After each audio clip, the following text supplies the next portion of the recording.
જય શ્રી કૃષ્ણ. આજે આપણે 16 સોમવારના વ્રતની કથા સાંભળીશું. 16 સોમવારનું વ્રત શ્રાવણ માસના પ્રથમ સોમવારથી કરાય છે. આ વ્રત કરનારે દર સોમવારે શિવાલયમાં જઈ ભગવાન શંકર અને મા પાર્વતીની પૂજા કરવી. આ દિવસે એકટાણું ભોજન લેવું અને પોતાની શક્તિ પ્રમાણે પુણ્ય દાન કરવું. વ્રતના દિવસે વ્રત કરનારે 16 સોમવારની કથા સાંભળવી. કથા સાંભળતી વખતે હાથમાં ચોખા રાખીને ઓમ નમઃ શિવાયનો જપ જપતા રહેવું. આ વ્રત શ્રદ્ધા અને ભક્તિભાવે કરવું, જેથી ભગવાન શંકર પાર્વતીજીની વ્રતધારક ઉપર અસીમ કૃપા ઉતરે છે. આ વ્રત કરવાથી મનવાંછિત ફળ મળે છે.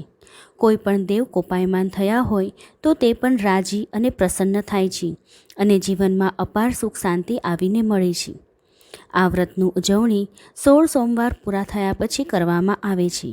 વ્રતની ઉજવણી કરતી વખતે ઘઉંનો 4.5 શેર લોટ લેવો, 1.25 શેર ઘી લેવું તથા 1.25 શેર ગોળ લેવો અને તેના લાડુ બનાવવા. આ લાડુમાંથી 4 ભાગ કરવા.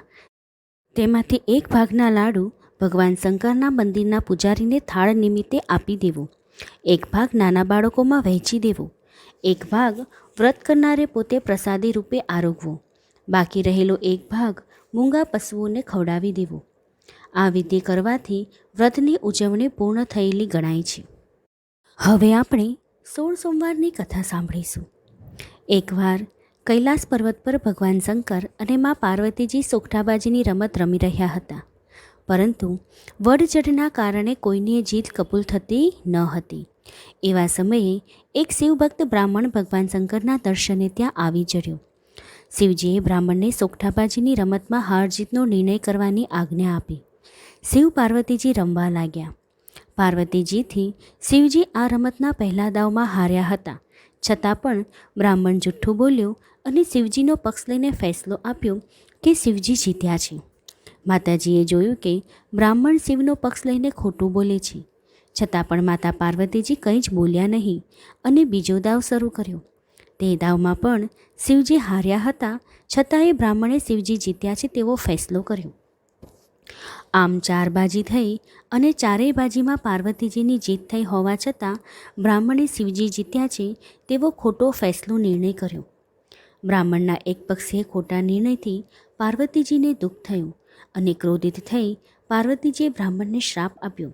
હે બ્રાહ્મણ, તે એકવાર નહીં પરંતુ 4 વખત હું જીતી હોવા છતાં જુઠ્ઠું બોલીને શિવજીનો પક્ષ લઈ શિવજી તરફી નિર્ણય કર્યો છે, જેથી હું તને શાપ આપું છું. જા, તું કોઢિયો થઈશ અને રક્તપિત્તના રોગથી પીડાતો રહીશ. શિવજી અને પાર્વતીજી અંતર્ધ્યાન થઈ ગયા. રખડતો રખડતો બ્રાહ્મણ પોતાના ઘરે આવ્યો. ગામ લોકો પણ તેને ઓળખી શક્યા નહીં. અંતે ગામના છોકરાઓએ તેના ઉપર પથ્થરમારો કરી લોહી લોહાન બનાવી દીધું. વખત જતાં ગામના લોકોએ આ બ્રાહ્મણને ઓળખ્યો અને તેના પર સૌ દયા ખાવા લાગ્યા. બ્રાહ્મણનું દુઃખ લોકોથી જોવાતું ન હતું. એક વૃદ્ધ સજ્જને તેને સલાહ આપી, હે બ્રાહ્મણ, તું જંગલમાં જા અને ફરીથી શિવ પાર્વતીજીનું તપ કર અને તેમને પ્રસન્ન કર. તારું દુઃખ અવશ્ય નાશ પામશે. દુઃખથી પારાવાર દુઃખી થયેલા બ્રાહ્મણે તેમનું કહ્યું માનીને જંગલમાં જઈ શિવ પાર્વતીજીનું તપ કરવાનો નિર્ણય કર્યો. બ્રાહ્મણ એક ઘોર જંગલમાં આવી પહોંચ્યો. રસ્તામાં ચાલતા ચાલતા તેને એક ગાય સામે મળી. ગાયને વાચા થઈ કે, હે બ્રાહ્મણ, તું શિવ પાર્વતીજીને રીઝવવા માટે તપ કરવા જઈ રહ્યો છે. જેથી શિવજી પ્રસન્ન થાય ત્યારે મારા એક દુઃખભર્યા સવાલનો જવાબ પણ પૂછતો આવજે, જેથી તને મારું દુઃખ દૂર કરવાનું પુણ્ય મળશે. બ્રાહ્મણે ગાયને સવાલ બતાવવા કહ્યું એટલે તે ગાય બોલી, મારા દૂધથી ભર્યા આ આંચળ ફાટ ફાટ થઈ રહ્યા છે, પરંતુ મારું દૂધ કોઈ પીતું નથી અને મારા વાછરડા પણ ધાવતા નથી. માટે મેં કોઈ પાપ કર્યું હોય અને તે પાપના કારણે જો આમ થતું હોય તો હે બ્રાહ્મણ દેવ, તે પાપનું નિવારણ શિવજી પાસેથી પૂછી લાવજે. ગાયને હા પાડીને બ્રાહ્મણ ત્યાંથી આગળ ચાલતો થયો. થોડેક દૂર ગયો હશે ત્યાં તેને એક હુષ્ટપુષ્ટ કદાવર બાંધાનો ઘોડો જોવા મળ્યો. જેવો તે આ ઘોડા પાસેથી પસાર થયો કે તુરત જ એ ઘોડાને પણ વાચા થઈ અને ઘોડો બોલવા લાગ્યો, હે ભૂદેવ, મારા અંગ પર હીરા, મોતી અને ઝવેરાત ભરેલા છે. છતાં પણ કોઈ મારી ઉપર સવારી કેમ કરતું નથી? માટે હે દેવ, ભગવાન ભોળાનાથ પાસે તમે તમારા દુઃખનું નિવારણ કરવા જાઓ છો તો મારા દુઃખનું નિવારણ પણ કેમ થાય તે પૂછી લાવજો. ઘોડાની વાત સાંભળી બ્રાહ્મણ અચંબામાં પડી ગયો અને ઘોડાની વાતનો જવાબ ભોળાનાથને પૂછીને હું વળતા આવીને તને કહીશ એમ કહી તે બ્રાહ્મણ ત્યાંથી આગળ ચાલવા લાગ્યો. થોડેક દૂર જઈને બ્રાહ્મણે એક ઘટાદાર આંબાનું વૃક્ષ જોયું. ત્યાં જઈ તે આંબા નીચે સૂઈ ગયો. ત્યાં જ ફરી ત્રીજો ચમત્કાર થયો. જાણે આંબો બોલતો હોય અને તેની સાથે વાતચીત કરતો હોય તેમ બ્રાહ્મણને લાગ્યું. બ્રાહ્મણે ઊંચે જોયું એટલે આંબો બોલ્યો, હે ભૂદેવ, તમે ક્યાં જાઓ છો અને કેમ જાઓ છો તે હું જાણું છું. જેથી તમે પાછા ફરો ત્યારે મારા પણ એક દુઃખનું નિવારણ ભગવાન શંકરને પૂછતા આવજો. બ્રાહ્મણે આંબાને દુઃખ શું છે તે જણાવવા કહ્યું. જવાબમાં આંબો બોલ્યો, હે ભૂદેવ, મારું એક એક ફળ બશેરનું થાય છે. વળી ફળનો રસ પણ અતિ મીઠો છે, છતાંય મારા ફળ કોઈ ખાતું કેમ નથી? બ્રાહ્મણે પાછા વળતી વખત જવાબ આપવાનું જણાવી વિશ્રામ પૂરો કર્યો અને જંગલની વાટે તે આગળ વધવા લાગ્યો. થોડે દૂર જતાં જ અતિ સુમધુર અને ભવ્ય સુગંધથી મહેકતું એક તળાવ તેણે જોયું. બ્રાહ્મણ તરસ્યો થયો હતો, તેથી તે તળાવમાં પાણી પીવા નીચે ઉતર્યો. જેવો તે તળાવમાં નીચે ઉતર્યો કે સામેથી એક મોટો મગર આવતો જણાયો. મગરને જોતાં જ બ્રાહ્મણ તેના ડરથી ધ્રુજવા લાગ્યો. ત્યાં તો મગર બોલવા લાગ્યો, હે બ્રાહ્મણ, મને જોઈ તું ડરીશ નહીં. હું તને મિત્ર દાવે મળવા આવ્યો છું. મગરે મિત્રતાની વાત કરી એટલે બ્રાહ્મણનો ડર જતો રહ્યો. બ્રાહ્મણે પાણી પીધું અને પછી બંને તળાવની બહાર નીકળી સુખ દુઃખની વાતો કરવા લાગ્યા.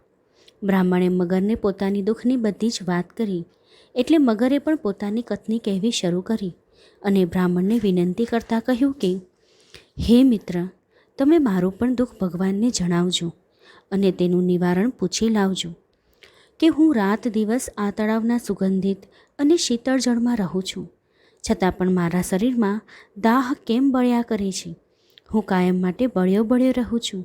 મેં એ વાતે શા પાપ કર્યા હશે? મગરને સાંત્વના આપીને બ્રાહ્મણે તેનો જવાબ ભગવાન પાસેથી જરૂર પૂછી લાવવા વચન આપ્યું.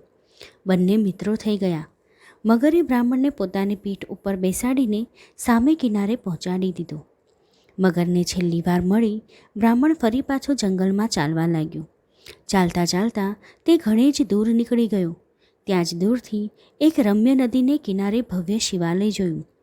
નદીમાં નાહી ધોઈ સ્વચ્છ થઈ બ્રાહ્મણ શિવાલયમાં ગયો. મંદિરમાં જઈ બ્રાહ્મણે ભગવાન ભોળાનાથ અને પાર્વતી માતાને સાષ્ટાંગ દંડવત પ્રણામ કર્યા અને પદ્માસન વાળીને શિવજી સમક્ષ તપ શરૂ કરી દીધું. આમ બ્રાહ્મણે વર્ષો સુધી કઠિન તપસ્યા કરી. પરિણામે ભગવાન શિવજી પાર્વતીજી સહિત પ્રસન્ન થયા અને બ્રાહ્મણને વરદાન માંગવા કહ્યું. ભગવાનને નમસ્કાર કરી અને બ્રાહ્મણ બોલ્યો, હે પ્રભુ, મને માતા પાર્વતીજીનો શ્રાપ લાગવાથી હું કોઢિયો અને રક્તપીતિયો બની ગયો છું. માટે હે પ્રભુ, એ શાપનું નિવારણ કરી મને આ રોગ અને પાપમાંથી મુક્ત કરો. પછી બ્રાહ્મણે રસ્તામાં મળેલા જીવો, ગાય, ઘોડો, મગર અને આંબાના વૃક્ષની દુઃખભરી યાતનાઓનો ઉપાય બતાવવા ભગવાનને વિનંતી કરી. બ્રાહ્મણ પર શિવજીએ પ્રસન્ન થઈ તેને રોગમુક્ત થવા ઉપાય બતાવ્યો. પછી તેને રસ્તામાં મળેલા બધા જ જીવો, ગાય, ઘોડો, મગર અને આંબાના દુઃખના નિવારણનો ઉપાય બતાવ્યો. ભગવાન શંકરે તેને રોગમુક્ત થવા માટે વિધિપૂર્વક 16 સોમવારનું વ્રત કરવા કહ્યું, જેથી બ્રાહ્મણ તત્કાળ રોગોમાંથી મુક્ત થશે. બ્રાહ્મણ ઘરે પાછો આવવા નીકળ્યો. તે ખૂબ જ પ્રસન્ન અને સુખી દેખાતો હતો. રસ્તામાં પાછા આવતા પ્રથમ તેને મગર મળ્યો એટલે તેના દુઃખનું નિવારણ કરતાં તેમને કહેવા લાગ્યા, હે મિત્ર મગર, ભગવાન શિવજીએ મને કહ્યું હતું કે ગયા ભાવમાં તું એક ઉચ્ચ કોટીનો બ્રાહ્મણ હતો. તે પુષ્કળ પ્રમાણમાં શાસ્ત્રો ભણીને વિદ્યા મેળવી હતી. આટલી બધી વિદ્યાઓ મેળવી હોવા છતાં પણ તે વિદ્યા કોઈને દાનમાં દીધી ન હતી, કારણ કે તારા મનમાં એમ હતું કે જો હું કોઈને આ વિદ્યા શીખવીશ તો મારું મહત્ત્વ ઓછું થઈ જશે. આવો કુવિચાર તને આવવાથી તારો અવતાર તે એળે ગુમાવ્યો અને આ અવતારમાં તને મગરનો અવતાર મળ્યો છે. તારું આ દુઃખ દૂર કરવા ભગવાને પ્રસાદીમાં મને બીલીપત્ર આપ્યું છે, જેને તું વંદન કર. બ્રાહ્મણના કહેવાથી મગરે બીલીપત્રને નમસ્કાર કર્યા. પછી બ્રાહ્મણે તે બીલીપત્ર લઈ મગરના આખાય શરીર પર ફેરવ્યું. ભગવાનના પ્રસાદના પ્રતાપે મગરના દેહમાં જે બળતરા થતી હતી તે નષ્ટ થઈ ગઈ અને તે શીતળ થઈ ગયું. પછી મગરને પોતાના પાછલા ભવની વિદ્યાઓનું જ્ઞાન થયું. સંપૂર્ણ જ્ઞાન થઈ ગયા પછી મગરે તે બ્રાહ્મણને એક મિત્ર તરીકે સઘળી વિદ્યાઓનું દાન અર્પણ કર્યું. આથી બ્રાહ્મણ સર્વશાસ્ત્રનો તેમજ પુરાણોનો જ્ઞાતા થયો. બ્રાહ્મણે મગર પાસેથી વિદાય લીધી અને ચાલતો ચાલતો તે આંબાના વૃક્ષ પાસે આવ્યું. આંબો બ્રાહ્મણને જોઈને હરખાઈ ગયો. બ્રાહ્મણે આંબાને તેના દુઃખના નિવારણમાં કહ્યું કે, હે આંબ વૃક્ષ, તું ગયા જન્મમાં ખૂબ જ કંજૂસ હતો. માત્ર ધનનો સંચય કરવાનો તને શોખ હતો. પુણ્યશાળી કાર્ય કરવામાં તે તારું ધન કદીએ ના વાપર્યું, જેથી આ ભવે તું વૃક્ષ થયો છે. પણ ફળવાળો હોવા છતાં પણ તારું ફળ કોઈ ખાતું નથી. માટે તે જે ધન જમીનમાં દાટી રાખ્યું છે તે તું દાનમાં આપી દે, જેથી તારું દુઃખ દૂર થઈ જશે. આંબાના આગલા ભવનું ધન તેની નીચે જ દટાયેલું હતું.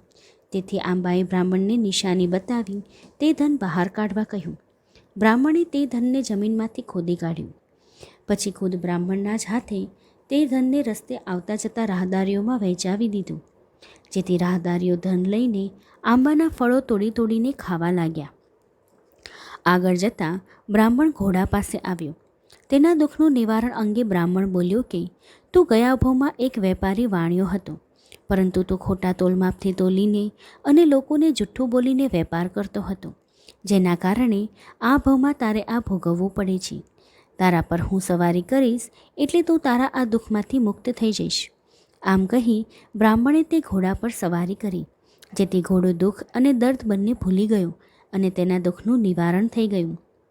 આગળ ચાલતા બ્રાહ્મણ ગાય પાસે આવીને તેના દુઃખનું નિવારણ બાબતે કહેવા લાગ્યું કે, હે ગાય, તું ગયા જન્મમાં એક સંસારી સ્ત્રી હતી, પરંતુ તે અનેક વખત તારા બાળકોને ધાવતા ધાવતા તરછોડી દીધા હતા, જેના કારણે તું આ જન્મમાં ગાય બની છે. પણ તારા દૂધથી લચી પડેલા આંચળોમાંનું દૂધ કોઈ પીતું નથી. માટે હે ગાય, તારું દૂધ જો શિવજીને ચઢાવવામાં આવે તો તારા પાપોનું નિવારણ થઈ જશે. આમ કહી બ્રાહ્મણે તેના આંચળમાંથી એક પાત્રમાં દૂધ લીધું અને શિવજીનું લિંગ બનાવી શિવ પાર્વતીજીને તે દૂધથી અભિષેક આપ્યો. એટલામાં ગાયના વાછરડા નજીકમાં ચરી રહ્યા હતા. તે દોડતા દોડતા આવીને ગાયને ધાવવા લાગી ગયા. ગાય બ્રાહ્મણ પર ખૂબ જ પ્રસન્ન થઈ અને બ્રાહ્મણને આશીષ આપ્યા. પછી બ્રાહ્મણ પોતાને ગામ આવ્યું અને શ્રાવણ મહિનો આવતા જ તેણે પ્રેમથી ભક્તિભાવે 16 સોમવારનું વ્રત કર્યું. જેમ જેમ સોમવાર થતા ગયા તેમ તેમ તેનો કોઢ અને રક્તપિત્તનો રોગ પણ ઓછો થઈ ગયો. આમ બ્રાહ્મણે 16 સોમવારના વ્રત પૂરા કરી વ્રતની ઉજવણી કરી. તેથી બ્રાહ્મણ રોગમુક્ત થઈ પુણ્યશાળી અને સુખી થયો. એક દિવસ બ્રાહ્મણ બાજુના નગરમાં રાજકુંવરીનો સ્વયંવર જોવા ગયો. તે એક ખૂણામાં જઈને ઊભો રહ્યો. હાથણી વરમાળા લઈ દરેક રાજકુંવરો પાસેથી પસાર થવા લાગી, પણ કોઈને તેણે વરમાળા આરોપી નહીં. પછી ખૂણામાં ઊભેલા બ્રાહ્મણના ગળામાં હાથણીએ વરમાળા આરોપી દીધી. આ જોતાં જ સભામાં ઉપસ્થિત સર્વ રાજકુમારોએ વાંધો ઉઠાવ્યો કે હાથણીની ભૂલ થવા પામી છે, જેથી ફરી વખત સભામાં ફેરવવામાં આવે. ફરી વખત હાથણીની સૂંઢમાં વરમાળા આપવામાં આવી, પરંતુ ફરી વખત પણ હાથણીએ એમ જ કર્યું. આખી સભામાં ફરી રહ્યા પછી ખૂણામાં ઊભેલા એ જ બ્રાહ્મણને તેને ફરી વખત વરમાળા પહેરાવી દીધી. આથી આ નિર્ણય અફર રહ્યો અને બ્રાહ્મણ સાથે ધામધૂમપૂર્વક રાજાએ પોતાની રાજકુંવરીને પરણાવી દીધી. રાજા પોતે વૃદ્ધ થયો હતો, જેથી રાજકુંવરી સહિત રાજ્યનો સઘળો વારસદાર પણ બ્રાહ્મણને બનાવ્યો અને તેનો રાજ્યાભિષેક કરી રાજા પણ બનાવી દીધો. રાજા થયેલા બ્રાહ્મણ રાણી ચંદ્રકાંતા સાથે સુખચેનથી દિવસો વ્યતીત કરવા લાગ્યો. હવે આપણે રાજાને ચંદ્રકાંત રાજાના નામથી ઓળખીશું. રાજા ચંદ્રકાંત રાજ્ય કારભાર ચલાવતો ચલાવતો પ્રભુ ભક્તિમય જીવન વ્યતીત કરતો હતો. હવે શ્રાવણ માસ આવ્યો. રાજાએ રાણીને કહ્યું, આપણે 16 સોમવારનું વ્રત કરવાનું છે, જેથી તમારે પણ નિયમ અને ઉપવાસમાં રહેવું પડશે. રાજાથી રાણી અત્યંત સંતુષ્ટ હતી, પરંતુ વ્રત કરવા તેને ગમતા ન હતા. છતાં પણ પતિને રાજી રાખવા તેણે 16 સોમવાર કર્યા. વ્રતની પૂર્ણાહુતિ માટે વ્રતને ઉજવવું પડે છે, જેથી ઉજવણીની તૈયારી થવા લાગી. રાજાએ નૈવેદ્યમાં લાડુ બનાવવાની રાણીને આજ્ઞા કરી, પણ રાણી લાડુનું નામ સાંભળતા જ મનોમન હસવા લાગી અને વિચાર કરવા લાગી કે ગમે તેવો તોય જીવ તો આખરે બ્રાહ્મણનો જ ને, કારણ કે બ્રાહ્મણને ભોજનમાં લાડુ અતિ પ્રિય હોય છે. ખાખરાને ખિસકોલી સાકરનો સ્વાદ શું જાણે? આમ વિચારતા રાણી મનોમન પતિની આજ્ઞાથી હસી રહી હતી અને રાણીએ પણ એમ જ કર્યું. લાડુ બનાવવાના બદલે નૈવેદ્યમાં રાણીએ મિષ્ટાનો તૈયાર કરાવ્યા. નૈવેદ્ય વખતે રાજાએ લાડુના બદલે 36 ભાતના પકવાન જોયા. તે ખિન્ન થઈ ગયો અને રાણીને ઠપકો દેવા લાગ્યો. બચાવમાં રાણીએ કહ્યું કે આપે તો માત્ર લાડુ જ બનાવવાના કહ્યા હતા. મેં તો ભાવાવેશમાં આવીને મિષ્ટાન બનાવડાવ્યા છે. તેમાં મેં ખોટું કંઈ જ કર્યું નથી. આમ સ્ત્રી ચરિત્ર અજમાવી રાણીએ રાજાને મનાવી લીધો. રાજાએ ભોળાનાથને આજીજીપૂર્વક પ્રેમથી મિષ્ટાનનો નૈવેદ્ય ધરાવ્યો અને વ્રતની પૂર્ણાહુતિ કરી. બ્રાહ્મણ રાજા રાત્રે નિંદ્રાધીન હતો ત્યારે ભગવાન શંકરે તેને સ્વપ્નમાં દર્શન દઈને આજ્ઞા કરી, હે રાજન, તું આવતીકાલે જ રાણી ચંદ્રકાંતાને તારી હદમાંથી હદ પારની શિક્ષા કરી હદ બહાર મોકલી દે. બીજા દિવસે સવારમાં પ્રભુ આજ્ઞાને માથે ચડાવીને રાજાએ ભારે હૈયે રાણી ચંદ્રકાંતાને દેશવટો દઈ દીધો. રાણીને પહેરેલે કપડે જ દેશ નિકાલ કરવામાં આવી હતી, તેથી તે જંગલે જંગલે રખડવા લાગી. રાજકુંવરી હોવાથી તેને કદીએ આવા દુઃખો જોયા ન હતા, જેથી રાણી દુઃખી દુઃખી થઈ ગઈ. તે ભૂખથી પીડાવા લાગી. આખરે કંટાળીને તે રાણી એક માલણને ત્યાં નોકરાણી તરીકે રહી ગઈ. પરંતુ માત્ર ત્રીજે જ દિવસે માલણે તેને ઘરની બહાર કાઢી મૂકી અને કહ્યું કે તારા પગલાં સારા નથી, કારણ કે માત્ર 3 જ દિવસમાં મારો આખોય બાગ જે ફૂલોથી મહેક મહેક થતો હતો તે સુકાઈ ગયો. બિચારી રખડતી કખડતી ચંદ્રકાંતા ત્યાંથી ચાલી નીકળી. ફરી પાછો રજડાટ શરૂ થયો. અંતે ભૂખથી પીડાઈને તે બીજા એક નગરમાં એક પનિહારીને ત્યાં કામે રહી. ત્યાં પણ 3 જ દિવસ લાગ્યા હશે. ચોથે દિવસે તેની માલકણી પનિહારે તેને છૂટી કરતાં કહ્યું, તારા પગલાં નખોદ્યા છે. તું જ્યારથી આવી છે ત્યારથી નદીના પાણી સુકાવા લાગ્યું છે. ચંદ્રકાંતાને અહીંથી પણ ભગાડી મૂકવામાં આવી. ચંદ્રકાંતા રાણી પોતાના રૂપને ભૂખ્યાવરોથી છુપાવતી છુપાવતી નગરના છેડે એક કુંભારને ત્યાં નોકરી કરવા લાગી. ત્યાં પણ એમ જ થયું. કુંભારણે રાણીના ચારિત્ર પર શંકા કરી અને તેને કાઢી મૂકતા કહ્યું, તું જ્યારથી અહીંયા કામે લાગી છો ત્યારથી મારો પતિ ધાર્યું કામ કરતો નથી. એનું ધ્યાન કાયમ તારામાં જ મંડાયેલું રહે છે.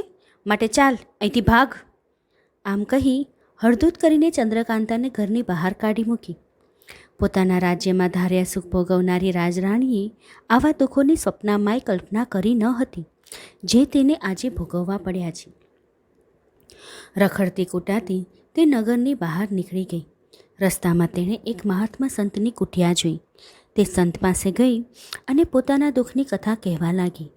પરોપકારી સંતે તેનું દુઃખ જાણી ત્યાં જ આશ્રય આપ્યો અને શ્રાવણ માસ આવતા 16 સોમવારનું વ્રત કરવા આજ્ઞા કરી. રાણી વિધિપૂર્વક ભગવાન ભોળાનાથની પૂજા કરીને 16 સોમવારનું વ્રત કરી છેલ્લા દિવસે ભગવાનને નૈવેદ્ય જમાડીને વ્રતની ઉજવણી કરી. વ્રતના પ્રતાપે રાણી પર ભગવાન પ્રસન્ન થયા. તે જ રાત્રે શંકર ભગવાને રાજા ચંદ્રકાંતને સ્વપ્નમાં દર્શન દઈને આદેશ આપ્યો, હે રાજન, જટ તું તારી પત્નીને શોધી લાવ અને તેને રાણી પદે ફરીથી નિયુક્ત કર. જો એમ કરવામાં વિલંબ થશે તો હું તારું અને તારા રાજ્યનું ખેદાન મેદાન કરી નાખીશ. ભગવાન શિવજીની આજ્ઞાને શિરોમાન્ય ગણી રાજાએ મારતી ઘોડે રાણીની શોધ શરૂ કરી દીધી. પરંતુ રાજાને કેમે કરીને રાણીનો પત્તો ના લાગ્યો. તે ભૂખ્યો તરસ્યો રાણીને શોધતો રહ્યો. અંતે એક નગરમાં જઈ પહોંચ્યો, પણ વ્યર્થ. ત્યાં પણ તેને નિરાશા જ મળી. છેવટે થાકીને નગરની બહાર નીકળ્યો તો કેટલાક માણસો ટોળે વળીને એક સંતશ્રીના ખૂબ જ વખાણ કરી રહ્યા હતા અને પૂજ્ય ભાવે વાતો કરી રહ્યા હતા. એટલે રાજાએ આ લોકોને તે સ્ત્રી ક્યાં રહે છે અને તેનો દેખાવ કેવો છે તે બતાવવા કહ્યું. જવાબમાં લોકોએ અદ્દલ ચંદ્રકાંતાના ચહેરાને મળતો આવતો જવાબ આપ્યો. રાજા કુતૂહલને વશ થઈ સંતની ઝૂંપડીએ આવ્યો. નગરમાં ધર્મપ્રેમી નર નારીઓ આ ભક્તિપરાયણ સાધ્વીના મુખેથી ઉપદેશ શ્રવણ કરી રહ્યા હતા. દૂરથી જ રાજાએ ચંદ્રકાંતાને એક સાધ્વીના રૂપમાં જોઈ અને તેને ઓળખી કાઢી. રાણીને જોતાં જ રાજા ગદગદ અને ભાવવિભોર થઈ ગયો. હવે રાણીની નજર પણ રાજા પર પડી. તેણે સભા વિસર્જન કરી અને ગુરુજીને બોલાવીને રાજાની ઓળખાણ આપી. ગુરુ આજ્ઞાથી ચંદ્રકાંતાએ રાજાને આસન આપી બેસાડ્યો અને સૌને ક્ષેમ કુશળતા પૂછી. સ્વામી સ્વામી કહી તે તેને કોટે વળગી પડી અને ખૂબ જ રોવા લાગી. રાજાએ તેને પ્રેમપૂર્વક રોતી બંધ કરી અને સંતની આજ્ઞા લઈ રાણીને લઈને પોતાને નગર આવ્યો. આ પછી દર વર્ષના શ્રાવણ માસમાં રાજા રાણી બંને 16 સોમવારના વ્રત કરતા અને ઉજવણી કરતી વખતે મહારાણી ખુદ પોતાના હાથે લાડુનો નૈવેદ્ય ભગવાનને ધરાવતી. સમય જતાં રાણીએ ચક્રવર્તી રાજા થાય તેવા ભાગ્યશાળી પુત્રને જન્મ આપ્યો. ભગવાન શંકર અને પાર્વતીજી જેવા રાજા રાણીને ફળ્યા તેવી જ રીતે આપ સૌ વ્રત કરનાર ભાઈ બહેનોને ફળે તેવી શુભ પ્રાર્થના સહિત. ઓમ નમઃ શિવાય.